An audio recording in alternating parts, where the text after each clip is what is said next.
What's up mga ka-Big Bites? Miles Powell, nagpaparinig na talaga sa Hinebra. Pero bago ka sana magpatuloy sa panunood ay huwag mong kalimutang mag-subscribe sa aking YouTube channel.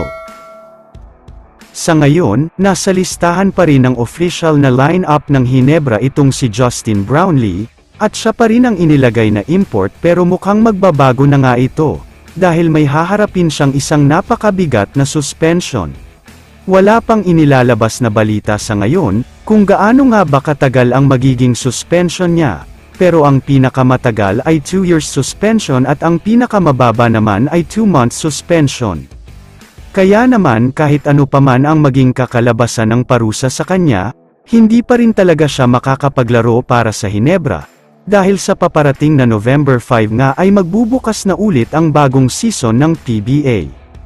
Kaya naman ang tanong ngayon ng lahat ng mga Hinebra fans, ay kung sino nga kaya ang kukuning import ng paborito nilang team, at nangangamba ang lahat dahil baka hindi ito kasing galing ng tinaguriang GOAT o greatest import of all time na si Justin Brownlee.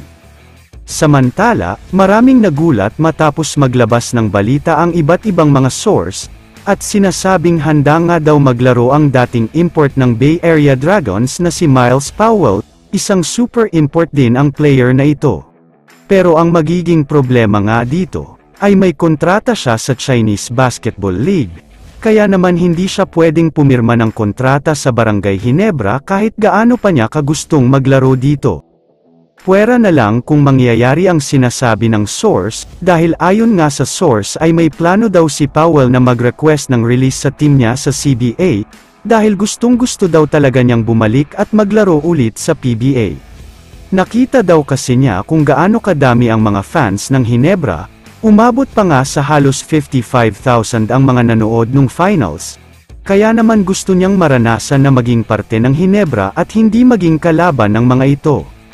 Kung ako naman ang tatanungin, worth it ang player na ito, dahil katulad rin siya ni Justin Brownlee na isang super import, sobrang magaling, sobrang malakas at halimaw kung umiskor, parehong-pareho sila halos ng style of play ni JB.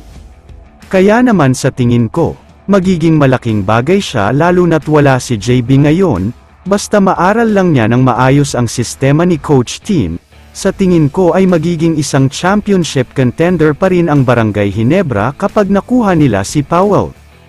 Kaya naman kung kayo ang tatanungin, dapat nga bang kunin ng Hinebra si Miles Powell? I-comment mo naman ang opinion mo tungkol sa tanong na ito. Dito na muna nagtatapos ang video na ito.